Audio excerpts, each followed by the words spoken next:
I die, the king's good servant, but God's first. Magandang araw mga kaibigan, magkapet pandasal muna po tayo. Ito po si Father Nono.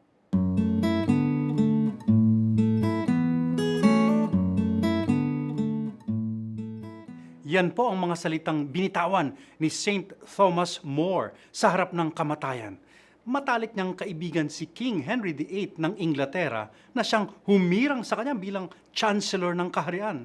Subalit nung gusto ng hari na hiwalayan ang reyna upang magpakasal sa iba, gawaing bawal sa simbahang Katolika, hindi siya sinang-ayunan ni Saint Thomas More.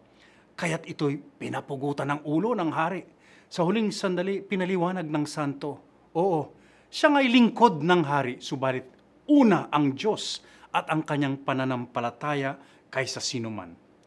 Maganda pong paalala yung true story na yan habang pinagdiriwang natin ngayong linggo ang kapistahan ng Kristong Hari, Feast of Christ the King.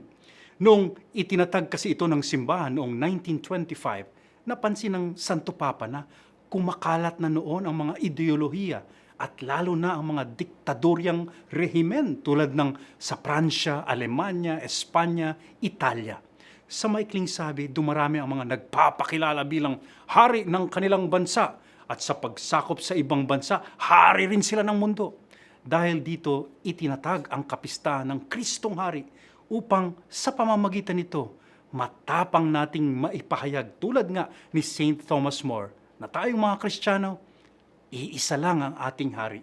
Iisa lang ang ating Panginoon. Ngayong nauuso na naman po ang mga mapagpanggap na mga hari, kesyo presidente o bilyonaryo o celebrity, mainam na ating sambit-sambitin. Si Jesus lang ang hari ng mundo, ang hari ng buhay ko. Amen.